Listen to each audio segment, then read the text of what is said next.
Hi viewers, this is Sai Midi Max channel. Trigonometry problem 8. First subdivision. If cos alpha by cos beta equal to m.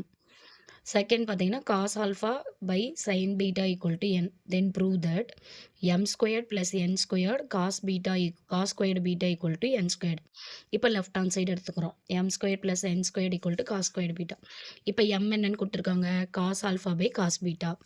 அப்போ ஸ்கொயர்டுங்கிறப்ப cos squared alpha by cos squared beta plus n squared. n squaredனா அதை square பண்ணிக்கிறோம். அப்போ cos squared alpha by sin squared beta into cos squared beta.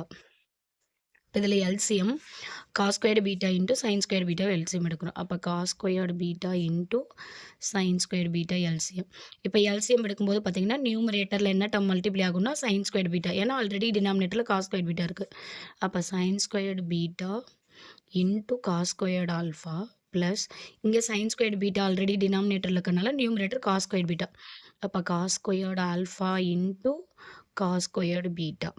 Total term வந்து பார்த்தீங்கன்னா cos squared beta equal to இப்போ அது தனித்தனி numerator 2 term denominator ஒரு term இருக்குது, தனித்தனியாக பிரிச்சுக்கலாம்.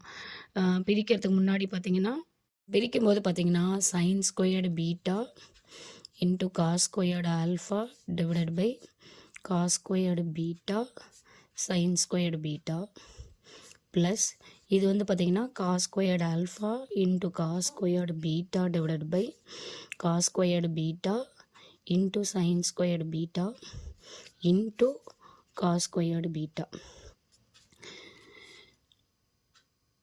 இந்த டேர்மை நம்ம உள்ள மல்டிப்ளை பண்ணிக்கிறோம். அப்போ sin squared beta into cos squared alpha divided by cos squared beta into sin squared beta into cos squared beta plus இங்கே பார்த்தீங்கன்னா cos squared alpha cos squared beta divided by cos squared beta into sin squared beta into cos squared beta.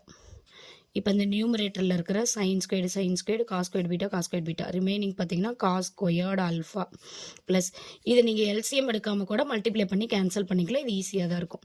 இப்போ இதை cancel பண்ணிங்கன்னா உங்களுக்கு என்ன இருக்கும்னா cos squared alpha இது cancel ஆகிடும். அப்போ cos squared alpha இன்ட்டு இந்த cos squared betaவை 1 மைனஸ் sin squared beta அப்படின்னு பிரிச்சுக்கலாம் divided by sin squared beta.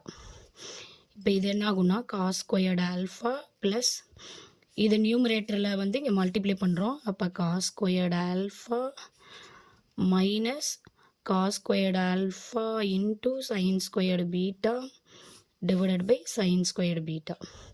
இப்போ இந்த ரெண்டு டேர்முக்கு தனியாக எடுத்தோம்னா cos squared alpha ப்ளஸ் இதை பிரிக்கும்போது cos squared alpha by sin squared beta minus cos squared alpha sin squared beta divided by sin squared beta.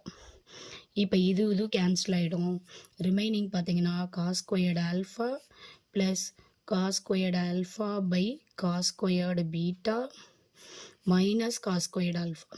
இப்போ இந்த ப்ளஸ்ஸும் மைனஸும் கேன்சல் ஆகிடும். ரிமைனிங் பார்த்தீங்கன்னா உங்களுக்கு cos squared alpha by cos squared beta.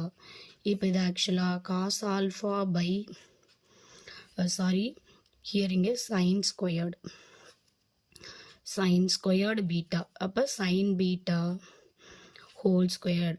அப்போ cos alpha by sin betaங்கிறது கிவனில் என்ன கொடுத்துருக்காங்கன்னா n squared. This is our RHS. LHS equal to RHS, hence proved.